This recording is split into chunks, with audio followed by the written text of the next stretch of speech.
यदि आपकी ESB profile बनी है, रोजगार पंजीयन है, तो भी आपके साथ परेशानी आ सकती है फॉर्म भरते समय। और क्या इसमें भी हमें पटवारी जैसा पोस्ट सेलेक्ट करना पड़ेगा, या फिर आपकी फ़ोटो जो है वो आपने बिना नेम और डेट वाली फॉर्म में लगा दी है। तो इन सब के लिए मैं बताने वाली हूँ इस वीडियो में आगे चल के। तो श्री शिवाय नमस्तुभ्यम फ्रेंड्स, कैसे हैं आप सब? आई होप आप लोग अच्छे होंगे और मैं भी अच्छी हूँ। और फाइनली मैंने एमपी महिला सुपरवाइज़र का, पर्यवेक्षक का यहाँ पर मैंने फॉर्म भर दिया है। तो मेरे सामने भी जो परेशानी आई थी और आप लोगों के सामने भी यह परेशानी आ सकती है। तो अगर आप लोगों ने अभी तक फॉर्म नहीं भरा है तो ये वीडियो ज़रूर देख लीजिएगा, ताकि आप लोग को भी समझ में आ जाए। तो चलिए मैं आपको बताती हूँ कि मेरे सामने क्या परेशानी आई थी और आप लोगों के सामने भी आ सकती है। तो देखिए, अगर आपने पहले इसका ईएसबी का एग्ज़ाम दिया, जैसे इससे पहले यहाँ पर पटवारी का एग्ज़ाम हुआ था, या फिर व्यापम का आप कोई भी जो एग्ज़ाम देते हैं, तो उसके लिए आपकी ईएसबी प्रोफाइल बनती है।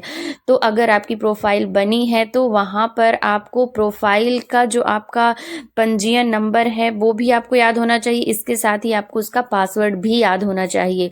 तो जैसे कि मैं वहाँ पर फॉर्म भरने गई तो यहाँ पर मैंने वो नंबर तो बता दिया, लेकिन मुझे यहाँ पर पासवर्ड नहीं याद था। तो फिर उन्होंने क्या किया कि पासवर्ड को रीसेट किया।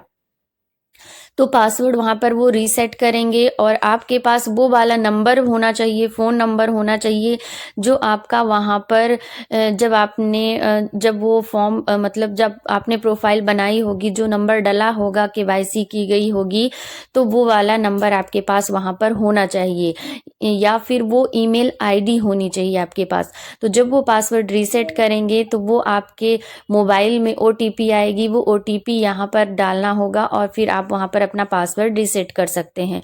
मतलब क्या इम्पोर्टेंट है कि आपके पास या तो ईएसबी का जो प्रोफाइल बना है उसका पासवर्ड होना चाहिए, अगर पासवर्ड नहीं है तो आपके पास वो नंबर होना चाहिए, फ़ोन नंबर होना चाहिए जिसमें ओटीपी आएगी और आप यहाँ पर अपना जो है वो उसे अपडेट कर लेंगे। और मतलब फिर वही सब कुछ हो जाएगा। और अगर आपके पास वो नंबर भी नहीं है, वो ईमेल आईडी भी नहीं, वो पासवर्ड भी नहीं, तो फिर आपको नए सिरे से फिर से वहाँ पर प्रोफाइल आपको बनानी पड़ेगी व्यापम में, ईएसबी में जाकर। मतलब आपको पूरी प्रोफाइल बनानी पड़ेगी और फिर वो थोड़ी सी लॉन्ग प्रोसेस हो जाएगी। बट हाँ, बन जाएगा, परेशान नहीं होना है। बट हाँ, थोड़ी सी परेशानी आएगी। मेरे साथ भी ये परेशानी आई थी, क्योंकि मुझे पासवर्ड याद नहीं था। फिर उन्होंने पासवर्ड रीसेट किया, हमारे पास वो नंबर था, फ़ोन नंबर था जिसमें जो उस समय डला हुआ था, तो उसमें ओटीपी आ गया, हमने बताया और यहाँ पर हमारा प्रोफाइल ओपन हो गया। इसके बाद फिर रोजगार पंजीयन तो आपका होगा ही। अगर आपने पहले एग्ज़ाम दिया है तो वहाँ पर आप वो रोजगार पंजीयन का वो आप वहाँ पर क्रमांक डाल देंगे। और अगर नहीं बना है तो मैंने एक और इस पर वीडियो बनाया है कि उसके लिए हमें क्या क्या चाहिए होगा, तो आप जा कर के वहाँ पर चेक कर लीजिए, उसमें आपको पता चल जाएगा कि उसके लिए भी हमें कुछ डॉक्यूमेंट चाहिए होते हैं और वो बना देते हैं। अब चलिए बात कर लेते हैं पोस्ट सेलेक्ट करने की। तो जैसे कि मेरे पास एक कमेंट भी आया था कि क्या जैसे हमने पटवारी में जिलेवार यहाँ पर पोस्ट सेलेक्ट किया था वैसा करना है। तो ऐसा कुछ नहीं, पहले मैं भी सोचती थी क्या ऐसा करना है, बट ऐसा कुछ नहीं करना है। यहाँ पर जिले वाइज आपको यहाँ पर पोस्ट सेलेक्ट नहीं करना है। आपको बस वहाँ पर खुली सीधी भर्ती जब आप वहाँ पर सेलेक्ट करेंगे तो वहाँ पर पोस्ट कोड 0402 वहाँ पर आ जाएगा। तो यहाँ पर सिर्फ जो 04 है वो मैं यहाँ पर बता देती हूँ कि यहाँ पर 0402 का मतलब क्या है। तो जो ये 04 है और 02 है, ये दोनों खुली सीधी भर्ती है, लेकिन इसमें जो 02 है उसमें वहाँ पर अगर आप रूल बुक डाउनलोड करेंगे तो उसमें भी लिखा हुआ है कि ये 02 जो पोस्ट है ये बैकलॉग सीधी भर्ती है। मीन्स कि जो पिछले साल यहाँ पर या पिछली बार जब भी इसका वो किया गया था, जो पोस्ट खाली रह गई थी जिन जिन वर्ग के यहाँ पर, तो उन वर्गों से उसको भरा जाएगा। तो यहाँ पर जनरल के लिए ये बैकलॉग पोस्ट नहीं है, SC ST और OBC के लिए हैं। और तो मतलब कि हमारे अगर आप जनरल कैटेगरी में आते हैं तो आपके लिए सिर्फ काम की पोस्ट कोड 04 है। तो बस वो वहाँ पर सिलेक्ट हो जाएगा। तो यहाँ पर ये हो गया कि हमें पोस्ट ऐसा जिलेवार यहाँ पर सेलेक्ट नहीं करना है। और फिर अगर हमने फॉर्म भर दिया है और हमने फ़ोटो बिना डेट और बिना नेम के वहाँ पर लगा दी है, तो आपको परेशान होने की कोई ज़रूरत नहीं है। आप यहाँ पर अभी आपको संशोधन की तिथि, मतलब जिस दिन से फॉर्म डल रहे हैं उसी दिन से यहाँ पर संशोधन भी चल रहा है। तो आप वहाँ पर जा कर के वहाँ पर आपको चार्ज लगेगा, वहाँ पर आप चार्ज दे दीजिएगा और फिर आप फ़ोटो वहाँ पर नेम और डेट वाली वाली वहाँ पर आप लगा दीजिएगा, आसानी से हो जाएगा। और ऐसे भी कोई भी अगर आपसे यहाँ पर गलती हो गई है तो आप वहाँ पर जा कर के और वहाँ पर मतलब एडिट कर सकते हैं। और बस यही है, आपको वहाँ पर उनका कुछ चार्जेस होता है संशोधन का, वो वहाँ पर देना होगा और आपका वो जो है संशोधित हो जाएगा।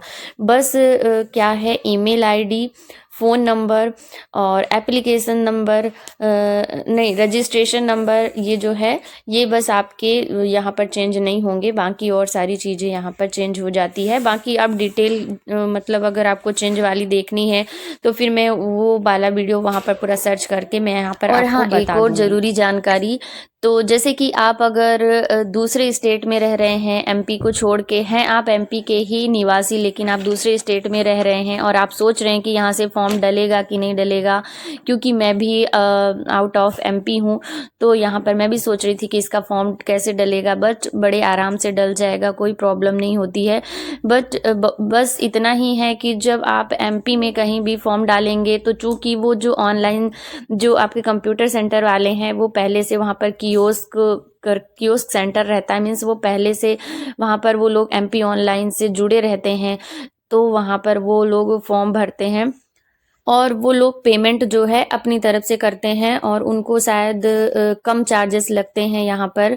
और अगर हम जैसे हम अदर स्टेट से भरेंगे तो जो वहाँ के कंप्यूटर सेंटर होंगे तो वो एमपी ऑनलाइन से जुड़े नहीं होंगे, लेकिन वो फॉर्म भर सकते हैं, आपका फॉर्म वो भर देंगे। बस आपको खुद वहाँ पर एमपी ऑनलाइन के वहाँ पर जा कर के उसको स्कैन करके, मतलब जहाँ पर आप फॉर्म भरेंगे वहीं पर उसका स्कैनर आ जाएगा, उसको स्कैन करके आपको पेमेंट करनी होगी। और यहाँ पर आपको एमपी ऑनलाइन का पोर्टल चार्ज देना होगा जो कि 60 रुपये होता है। तो यहाँ पर जनरल के लिए, अगर आप जनरल में आते हैं तो आपको 560 रुपये यहाँ पर पेमेंट करनी होगी। बस यही है, और बाकी आपका फॉर्म भर जाएगा बाहर भी, और अगर आप चाहें तो खुद से भी भर सकते हैं। बट खुद से भरने में थोड़ा वो रहता है कि हम स्कैन करके हमें फ़ोटो लगाना होता है और सारी चीज़ें स्कैन करके यहाँ पर मतलब इस फ़ोटो वगैरह स्कैन करके, साइन स्कैन करके यहाँ पर लगाना होता है। तो इस वजह से आप अगर बाहर जा कर के कंप्यूटर सेंटर में वहाँ पर आप फॉर्म फिल कर लें तो ज़्यादा सही रहेगा। बस आपको मैंने बता दिया कि क्या अंतर है, मतलब आपको परेशान नहीं होना है, क्योंकि बहुत सारे ऐसे लोग होते हैं जो एमपी के हैं और अभी बाहर रह रहे हैं दूसरे स्टेट में, अगर उनके हस्बैंड की जॉब है या फिर कुछ भी हो तो वो बाहर रहते हैं, तो वहाँ से भी आप फॉर्म भर सकते हैं। तो आई होप आज की ये जानकारी आप लोगों के काम ज़रूर आई होगी, और अगर मेरा वीडियो थोड़ा सा भी अच्छा लगा हो, आप लोगों के काम आया हो, तो इसे लाइक और शेयर करना बिल्कुल ना भूलें। और अगर चैनल पर पहली बार आएँ तो इसे सब्सक्राइब भी कर लें और साथ ही बेल आइकन को भी प्रेस कर लें, जिससे मैं इसी तरह से आगे भी बहुत सारी जानकारी यहाँ पर एमपी महिला पर्यवेक्षक से रिलेटेड यहाँ पर देती रहूँगी। और चूँकि मैं भी इसकी तैयारी कर रही हूँ, मैं भी एग्ज़ाम दे रही हूँ, तो जो प्रॉब्लम है मैं सब